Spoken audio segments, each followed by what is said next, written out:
like a normal person. Good. We're just having a conversation. So, hi, I'm Sylvia. Sylvia, Yep. my name is Scott. Nice to meet you, And Scott. hopefully the people watching or listening to this knows who we are. Yeah, I guess they haven't actually met me before. Yeah. I'm usually behind the screen. Hi, I'm Sylvia Schutz. I am the person behind your screen most of the time. I'm the creative operation manager. Yeah, if you guys are scrolling through our Instagram, Facebook, website, anything graphic or content related, it's Sylvia writing and posting. So when you see that stuff, give her a shout out, high five through the app. I don't think you can do that, but That'd be cool, though. that would be cool. Yeah. Well, high fives in COVID times don't actually go hand in That's why virtual high fives are good. Yeah. Sweet. So this is kind of like the pilot episode of a lot of ideas coming together at once. Mm-hmm. The standing title of this is the Side by Side, the podcast. Yep. And today we're just going to kind of try out some different content here, and we'd love to get your guys' feedback. Throughout this process, if there's parts that you're like, oh, that was awesome, we want to hear more about that, please let us know, because we want this to be a growing and evolving form of content that grows with you guys and what you want to hear from us. So yeah, we are currently in the Field Collective in Minneapolis. Whoop, whoop. So cool. I did get lost coming into this space immediately. Most of you will get lost coming into the space immediately. Yeah. That's why our office is in Northeast and not downtown. Yeah, because it's a little messy, yeah. but worth it. Totally. Just don't get things dripped on your head. Apparently, the Grain Exchange is a protected historical building, Mm-hmm. and that's where the Field Collective downtown's housed in. But they just recently had a leak, and you can't go in and just re-drywall a historic building. It's going to be a process. So the actual exchange floor is all torn up, and but when that's all fixed, we'll invite you all back because it's a pretty gnarly space. Let's start at the beginning in case people are joining us for the first time. Definitely. Right?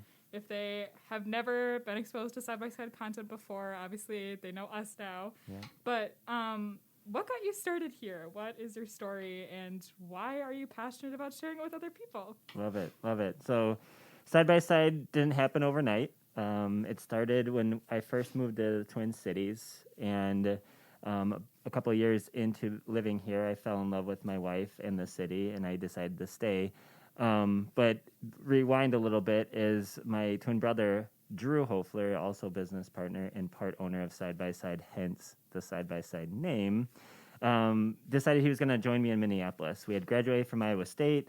We always dreamed of living in the same city, but because jobs were hard to find back in 2010 when we had graduated, the pursuit of just employment took us elsewhere. So he had moved to middle of Nebraska, and I had moved to Minneapolis. So for the first time in 24 years, we found ourselves apart. And that was probably the worst. I think we were apart for about a year and a half, the worst year and a half of our life. And tear. And as sad as that sounds, maybe kind of depressing at the same time, or we might have a attachment complex. But when you share a womb with somebody, it's understandable. He decided to move up north, and we both lived in Minneapolis, and we didn't really want to pay rent. We had been living with our best friend up until that point. And so Drew and I, we started looking at buying a single family in South Minneapolis. And we did some tours, and we were in the process of searching for a property when we were on the phone with our parents one day, and they're like, hey guys, why don't you buy a 2-flat? And we're like, Mom, Dad, what's a 2-flat? And it turns out that's duplex talk for Chicagoans.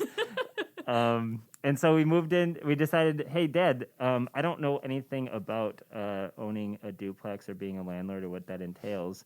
That's a bad idea. Until we toured our first one, and we're like, holy cow. We could rent out one side, live in the other side, covered our mortgage, no rent payment, no living expense. Heck, this sounds like a great idea. Let's do it. Yeah. So bought a duplex in what was up-and-coming neighborhood in the Twin Cities called Northeast Minneapolis.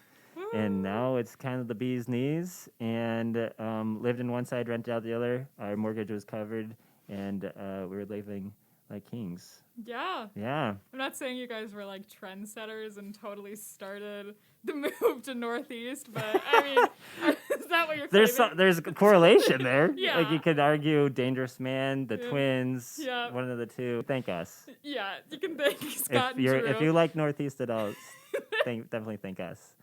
But yeah, we bought a duplex, and that was our first shot at owning real estate. We didn't know why we were doing it outside of the fact that we wanted to live together and not pay rent. We both had corporate jobs. We were going to do that for a little while until we're 63, like everybody else does. And then we realized there might be something to this investing in real estate. So we decided, hey, let's buy one a year for the near future. And that preceded us to kind of get our feet wet. The next year we bought another duplex. The year after that we bought another one, and before long the snowball starts picking up. And you meet industry partners, you meet people that are coaching you on how to do this. You understand financing, and you start picking up. So by year 4, I think we bought 5 properties, and year 5 we bought another 5. So it just, again, it starts snowballing. Exponential growth. Yeah. And now we have 17 properties, 40-something units. We're getting rid of the first property we have ever sold. We just got under contract for a buyer. We're going to sell that, and so we'll be down to 16 here soon. But, yeah, that's basically our story in real estate investing. We loved it so much, and it actually allowed us to leave our corporate jobs and we started creating a lifestyle that we always longed for. And because of that, we want to help other people do it too. And that's why we started Side by Side Realty. You mentioned as you were talking that there was different mentors along the way through your process who helped you kind of figure out what you were doing, because you guys kind of jumped feet first into the water. Yeah. Who were those people, and who are the people now who continue to be those people for you? Yeah, great question. And when you're just getting in started with something, I would say go in it as open as possible. Yeah. You don't know anything, so don't pretend like you do. It's not a popularity contest. Nobody cares how much you know, and they pretty much know it because you're only 25 trying to buy real estate. You don't know anything. Yeah. So yeah, just go in it with an open mind, because people are dying to help hungry and humble people. And I think that's what Drew and I had. And looking back now, it's only a testament to the quality of people that wanted to help us. And so the first name that comes to mind is a mentor of mine, a really good friend, Kim Burke. And a lot of you, if you know anything about my story or are inside our network, know Kim Burke very well. She's a mortgage lender in town that specializes in helping people buy multifamily property. In a financing world, and from a mortgage perspective, we can talk about financing later, but it's they don't love investors, whereas Kim saw an opportunity to help investors, young investors, grow their portfolio and do things with their life that they never thought possible, because real estate has that power and magic. And so Kim was great. I remember the first time I met her, Drew and I were at a Pine Financial networking event, and we walk up to her, and she'll tell you this day. She's like, you two boys had long hair, backward hats, and backpacks, and said, hey, we want to buy real estate, but we have no money. Great. I can't wait to help you, is what she said. Yeah. You are the perfect client. No money.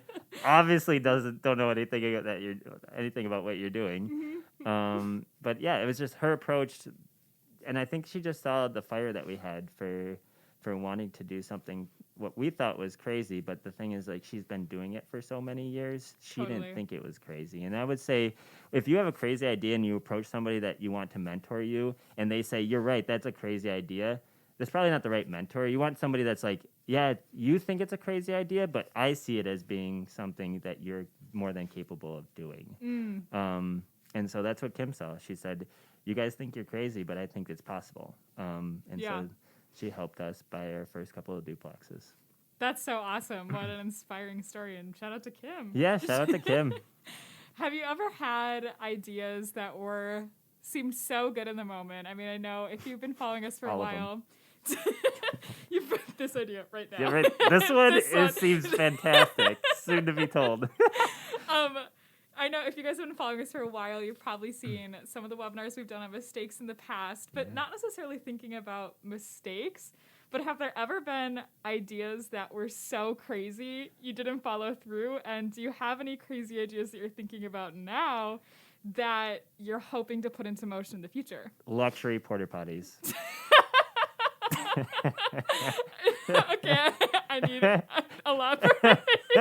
That's a big bomb to drop. Speaking of Kim, fast forward through our story. I ended up working for Kim, and it was the best couple of years I've had it in my career. But I walked into her office one day. She's like, "Kim, Drew and I decided we're going to buy luxury porta potties," and I think she almost fell out of her chair. She's like, "That's okay. I love you guys, but you should stick to mortgages." Is what she was trying to tell me. We had this great idea that we would have luxury porta potties sitting in some field somewhere, and we'd pay somebody to bring by their truck and bring it to the local farm barn wedding, and it would be a hit. All like boho and cutesy. Everything you imagine from an HDTV flip, we were going to apply to our toilets. So... penny floors. Yep. Shiplap all over the walls of our porta potties. Concrete sinks with the bright brass fixtures. Even concrete urinals. Maybe go. Oh wow! That'd be nasty. No, that'd be cool. Little like airplanes hanging from the ceilings. Yep. I don't know. I'm into this idea. It seems. So if I see luxury porta potties out there and it's not mine, I'm gonna come after you. There's going to be like next month's market scorecard. It's going to be like a new section at the bottom. Trending now. Luxury porta potties. Don't tell Zillow. They might be all over it. Probably. It's a new Airbnb. Yeah. That's so great. So crazy idea. Crazy idea that we haven't done. I just told you about. Crazy idea. Just investing in real estate when nobody else around you is doing it, it seems crazy. And so one example is I was sitting at a dinner party with a cousin of mine that I respected highly. Like, he had the life that I longed for. Beautiful wife, great, very successful at his job, 2 gorgeous kids. Like, and we're sitting there, and he's like, "What are you guys doing with this real estate thing?" We had bought 2 properties at the time. And I turned to him and was like, "We're going to buy 1 a year for the foreseeable future." And he looked me dead in the face and he said, "That is the stupidest idea I've ever heard." Oh. And I was crushed. That's like dagger to the heart. Dagger to the heart. I didn't see it coming. We had other family members at the table.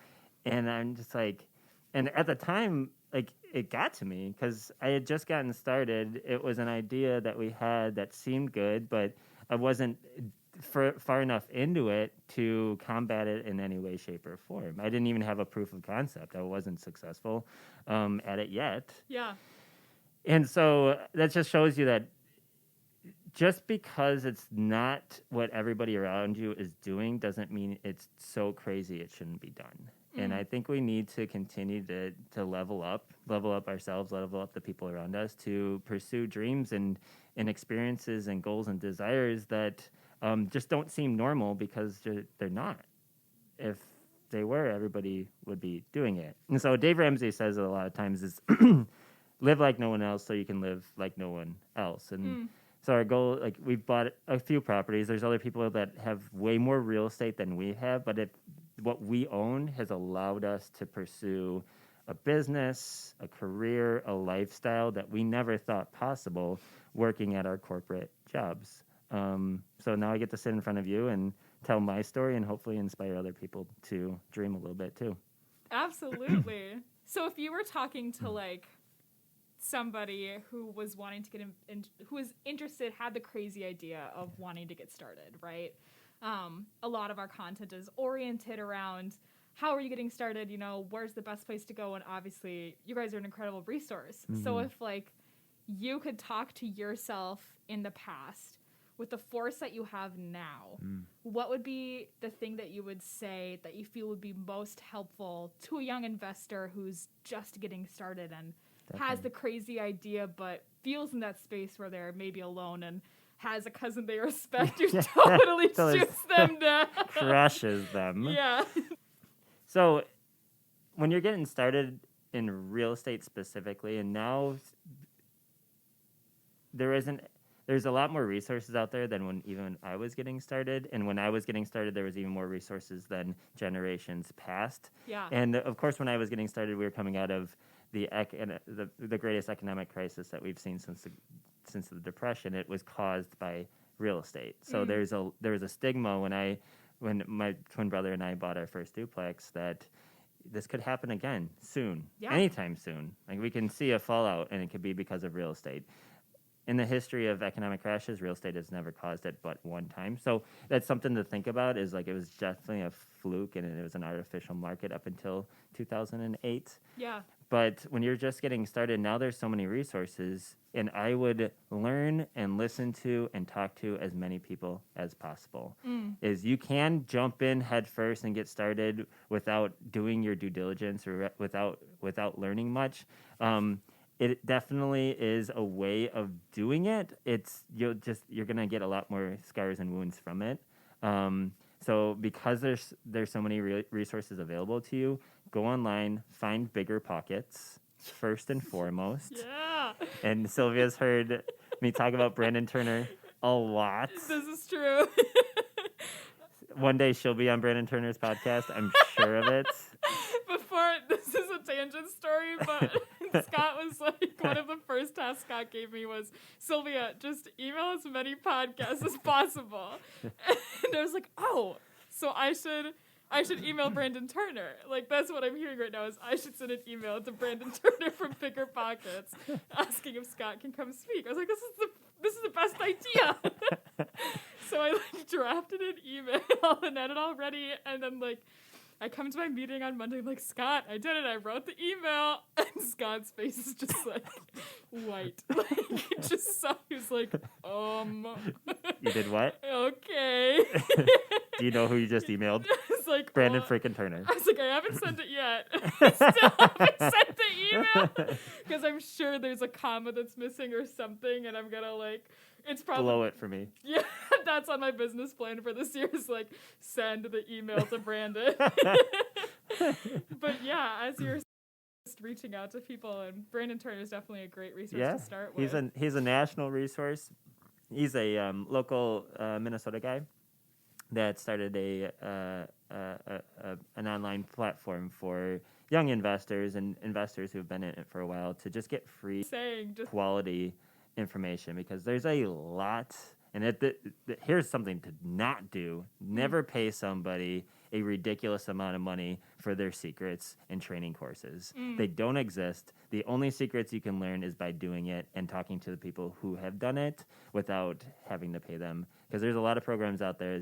They'll promise you $30,000, I'll get you your first real estate investment, which is might be true. But I'll also give you the first real estate investment for $30,000 as well. And you didn't have to pay me to do it. You actually bought it. So there's just a lot of people out there that are trying to sell you fake news so that you can invest in their program and their teaching program. And if they need to make money by teaching you to do it, then they're probably not doing it anymore, and they weren't that successful to begin with. So find some people that are find people that are doing it too and are willing to share their knowledge with you. On top of that,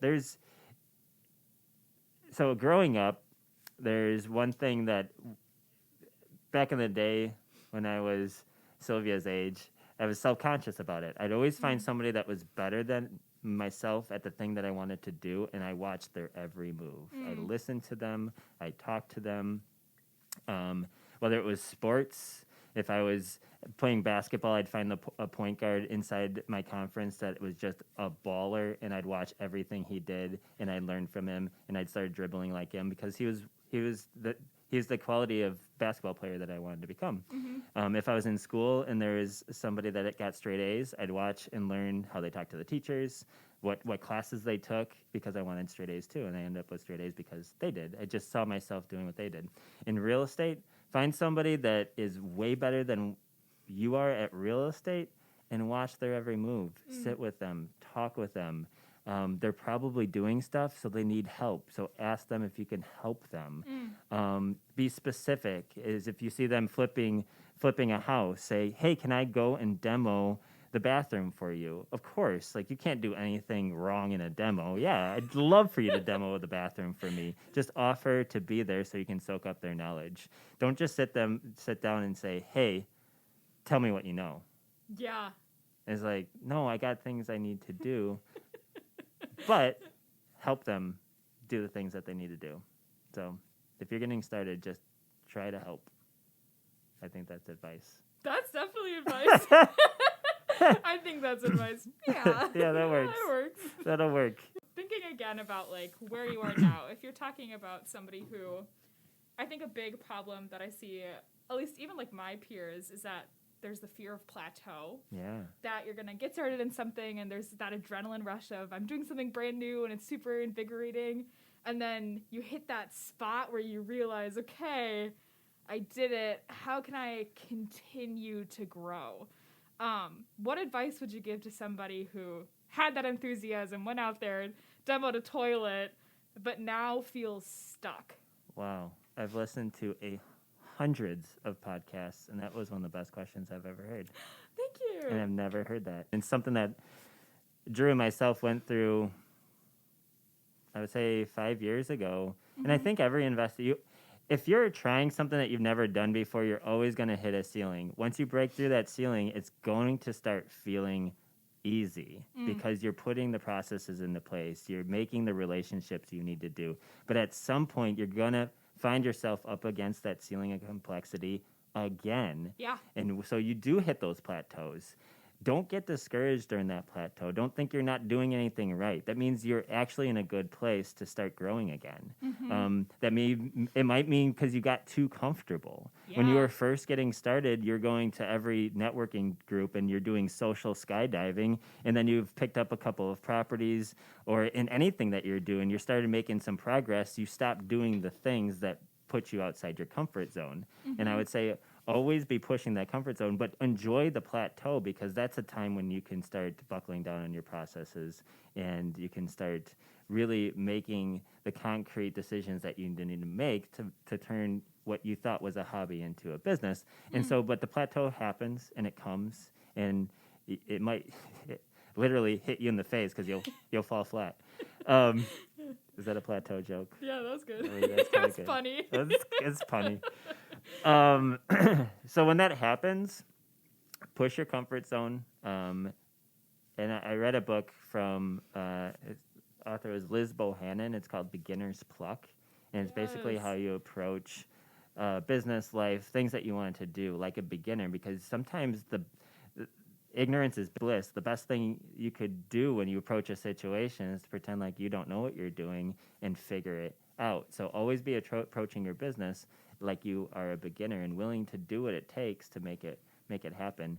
So our plateau hit when Drew, myself, and my wife Jenny is in real estate. You can get some really nice financing by moving into properties, but at some point you're just tired of moving and you can't move anymore. It's like Kim Burke one day came to us like, you guys can't move anymore. You can't buy more properties by moving into it.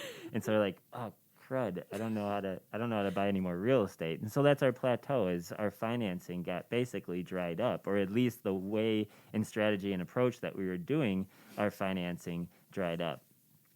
So that's when I found Brandon Turner's book on investing in real estate with little to no money down. Mm-hmm. And it just basically a high-level array of ways you can invest in real estate. And I'm like, holy cow, all I knew about was moving into it. There's other options, because we were broke at the time. We had massive amounts of student debt. We were going on big snowboarding trips out in Colorado that was consuming a lot of any extra money that we might have had in our bank account. Like, oh no, I have so much debt. I gotta go student loans, snowboarding. Vacation. We were buying property. Like we weren't cash flushed. Yeah. And so I think at the time I turned to my wife Jenny, who is very successful in her sales job, and I said, "Hey Jenny, how about me and you contribute to mine and Drew's real estate business?" And she said one of the best things I ever heard, and one of the best challenges I ever heard. She's like, "Great, I think that's a great idea, but I'm going to want more of a say in what you guys do. Ooh. I was like, wow. Okay. Mixing Jenny and Drew together in the same business, probably not a good idea. So, Jenny, thank you for your offer, but I'm going to turn it down. And I have to go to Drew now and figure out, okay, we don't have any money. How are we going to find money to invest in real estate? Which Jenny was rightfully to say that. And here I am, an ignorant young husband, thinking, hey, why don't you kick some money our way and we'll invest in real estate? And she's like, no, I want to be a partner in this. And I just didn't want to mix up my twin brother relationship with my twin brother in business and my wife in business. It just gets money. And you have to think about that when you're making partnerships with people. Just because you get along, just because it's your wife or your brother, doesn't mean if you project forward that's a good idea. Is understand your relationships, the way you guys get along, the way you see business, and pursue understanding that it's not because of that they're your brother or your family or your friend that you should be in business. It's because you guys align on a lot of the same business ideas and concepts. So that's for another talk on partnerships. But plateaus. Yeah. Buying more real estate. We don't have any money. Yeah. We've bought a few properties up until this point. And so because we're forced to get creative, if you don't have any money and you really want to buy real estate, you got to figure out how to find money. And so we our first deal that we didn't move into was a flip project that we brought in a third partner on. And we ended up doing the BRRRR strategy. So if anybody's familiar with the BRRRR strategy, you buy a distressed property, you rehab it, so you force equity into it by making it look all nice and HGTV-like, and then you take the value of that home after you repaired it, and it's called the after repaired value, and you're able to refi into a long-term loan, and then you rent it out. So BRRR. And so that was our goal. On paper, it was beautiful. Yeah. Really cheap home in a up and coming location, and we fell flat on our face because we were supposed to spend $60,000 on the renovation costs, and it cost us in the end $150,000. Oh no. So our first deal, after hitting the plateau, we don't have any money. We lose $60,000. Oh my god. With a third partner. I should have brought Jenny in. Yeah. Oh my gosh. So here we are. We have our first BRRRR strategy. We're $60,000 in the hole. But of course, you have to look at it as you're learning while you're making mistakes. Yeah. And I think it's Einstein that said that if you've never made a mistake, you've never tried. So we tried something new. There we go. We went from our plateau to our ceiling complexity, and we hit it, and we hit it hard. Yeah. And we and everybody around us and our eyes failed hard, and a lot of people probably would stop there. But you actually made the most gains possible by failing so hard, because now you know what not to do. And on top of that, even though we lost out on that deal so bad, that third partner has become one of the most valued partners in my career, in my life, in my business, and because you see people's true colors when money's on the line and you're losing it all. And so that other person is Garrett Gordon, as a lot of people, if you're aware, he's also owner. I guess this will roll out after February 1st. So he's part owner of the property management company that we just started called Up Down Property Management. And he's also a realtor for Side by Side. So, but through that whole process of losing $60,000 on our first flip but the whole time, the character that Garrett showed through it, the character that I showed through it, the character that Drew showed through that came out. And because you can't hide anything when something goes south like that. Yeah. So again, plateau, hit the ceiling of complexity so hard that we failed, but coming out of that, our business exponentially grew. So now we understand how to use hard money. We understand how to do renovations or how not to do renovations, which is huge. No penny floors. It's No, not worth it. shiplap and penny floors are probably too expensive, especially if it's a big house. Especially.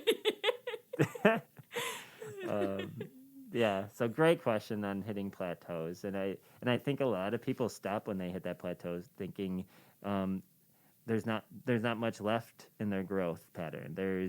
Their dream was too small, and that's half the time. Is like we set our expectations for ourselves so short, and our dreams aren't even big enough because we probably will meet them sooner because we're just pursuing something that's a little more on the comfortable side than not. Absolutely. Well, that's a great spot to take a break here because we're at 31 minutes. So we'll take a break and then we'll be right back.